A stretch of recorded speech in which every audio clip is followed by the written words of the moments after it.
সুব্রত লোকটা গোবেচারা নয়, তবে সে আবেগপ্রবণ।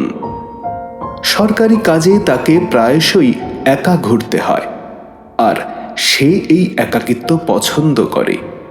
সে যুক্তিতে বিশ্বাসী, কিন্তু ভেতরে ভেতরে তার একটা কবি মন আছে, যা অন্ধকার আর নির্জনতাকে ভয় না পেয়ে বরং কাছে টানে। এইবার তাকে যেতে হলো কাঁসাই নদীর একদম শেষ প্রান্তে, যেখানে নদীটা প্রায় খালের আকার নিয়েছে। উদ্দেশ্য একটা সেচ প্রকল্পের রিপোর্ট তৈরি করা। এলাকাটা এতই নির্জন যে শেষবার কবে কোন সরকারি বাবু এই বাংলোতে রাত কাটিয়েছেন তা কেয়ারটেকার বিশুও ভুলে গেছে। বাংলোটা নদীর পাড় ঘেঁষে তৈরি, চারদিকে শুধু সবুজ আর সবুজ। বর্ষা সবে শেষ হয়েছে, তাই বাতাসটা ভারী আর ভেজা। সুব্রত প্রথম যখন বাংলোর বারান্দায় এসে দাঁড়ালো, তার মনে হলো সে যেন পৃথিবীর বাইরের কোনো এক গ্রহে এসে পড়েছে, শান্ত, শীতল এবং অচেনা। বিশু বাংলোর কেয়ারটেকার, একটা বুড়ো এবং কথা কম বলা মানুষ। সে এসে জানালো, বাবু, ভেতরে সব ঠিকঠাক আছে, তবে রাতে নদীটা খুব ডাকে। কিছু মনে করবেন না। সুব্রত জিজ্ঞেস করলো, নদী ডাকে কিরকম? বিশু একটু থমকে গেল, বলল, সে আপনি নিজেই শুনবেন। অনেক দূর থেকে একরকম শব্দ আসে। রাতে এই ঘরে একা থাকলে বুঝবেন। বিশুর চোখে একটা চাপা ভয় দেখে সুব্রতর কৌতূহল বাড়ল। সে সারা বিকেল বাংলো আর তার চারপাশ ঘুরে দেখল। বাংলোর পশ্চিম দিকে ঠিক বারান্দার কাঠামোর নিচে নদীর পাড়ে একটা জিনিস তার নজর কাড়ল। একটা বড়, প্রায় গোল লম্বা মসৃণ পাথর।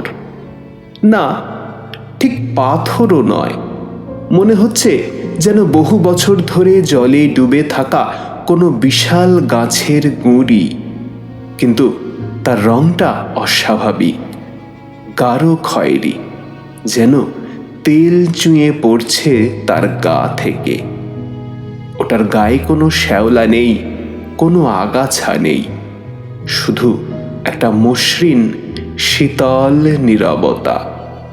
বস্তুটি এমনভাবে মাটিতে গেঁথে আছে যেন কেউ বহু বছর আগে ওটাকে উদ্দেশ্যমূলকভাবে পুঁতে রেখেছিল। সন্ধ্যার পর চারদিকে অন্ধকার যেন তরল হয়ে নেমে এলো। সুব্রত চা খেতে খেতে বিশুকে জিজ্ঞেস করলো সেই পাথরটির কথা। ওটা কি বিশু, কোনো স্মৃতিস্তম্ভ? বিশু যেন চমকে উঠল। সে চায়ের কাপটা নামিয়ে বলল, ওটা নিয়ে কথা বলবেন না বাবু। কেন, কি হয়েছে ওটা নিয়ে? ওটা পাথর নয়, ওটা ভাসান কাঠ। অনেক বছর আগে এক পূর্ণিমার রাতে ভেসে এসেছিল। তারপর থেকে ওটা ওখানেই আছে। ওটা নড়ে না। নড়ে না? নিশ্চয়ই, এত ভারী জিনিস নড়বে কি করে? সুব্রত হাসল। বিশু মাথা নিচু করল। নড়ে না বাবু, শুধু ভেসে আসে মাঝে মাঝে। কথাটা সুব্রতর যুক্তিবাদী মনে কোনো ছাপ ফেলল না। হয়তো জোয়ারের সময় জল বেড়ে গেলে ওটা সামান্য ভেসে ওঠে। সে সব ভাবতে ভাবতে বিছানায় গেল। রাত তখন অনেক গভীর। বাইরে ঝিঁঝি পোকার একঘেয়ে ডাক আর বাতাসের ভারী শ্বাস প্রশ্বাস। সুব্রতর ঘুম ভেঙে গেল একটা অদ্ভুত শব্দে।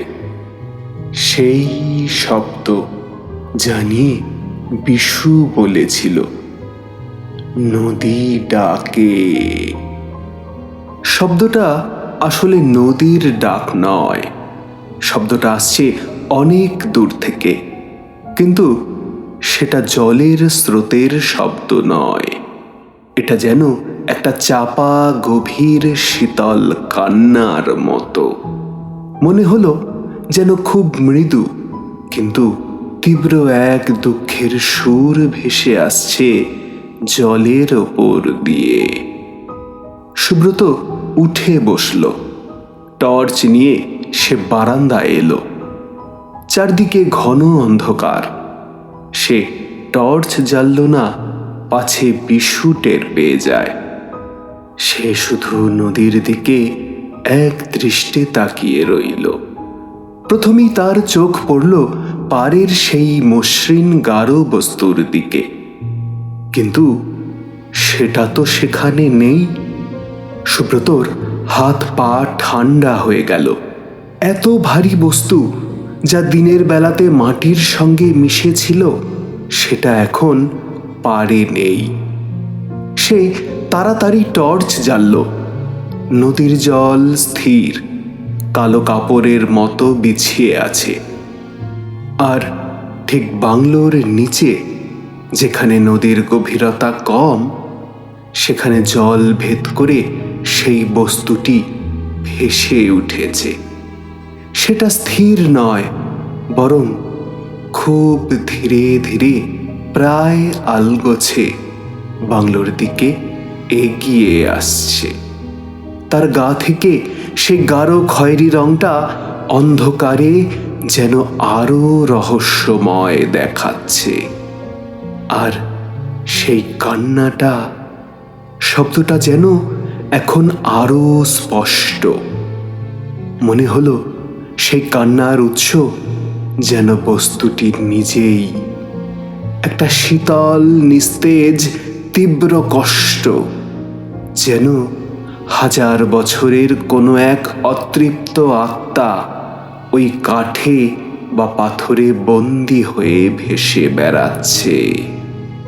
সুব্রত প্রায় চিৎকার করে উঠতে যাচ্ছিল, কিন্তু তার গলা দিয়ে কোনো শব্দ বেরোলো না।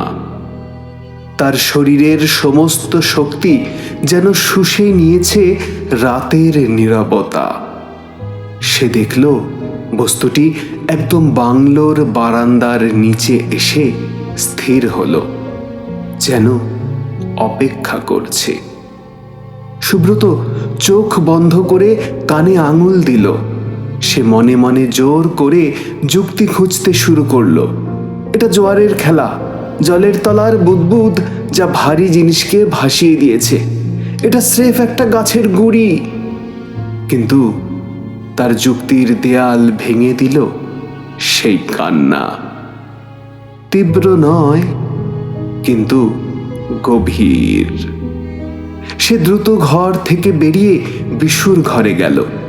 দরজা ধাক্কাতে ধাক্কাতে বলল, বিশু, বিশু, ওঠো, বাইরে কি হচ্ছে দেখো। বিশু ঘুম জড়ানো চোখে দরজা খুলে টর্চ হাতে নিয়ে বাইরে এলো। সুব্রত তাকে জোর করে বারান্দায় নিয়ে গেল এবং নদীর দিকে আঙুল তুলল। দেখো, ওই যে ওটা, ওটা ভেসে এসেছে। বিশু একবার নদীর দিকে তাকালো, তারপর সুব্রতর দিকে শান্তভাবে তাকিয়ে বলল, ওটা তো ওখানেই থাকে বাবু। না, দেখো, ওটা একদম কাছে, ওটা নড়ছে। সুব্রত প্রায় কাঁপছিল। বিশু আলতো করে টর্চের আলোটা নদীর দিকে ফেলল।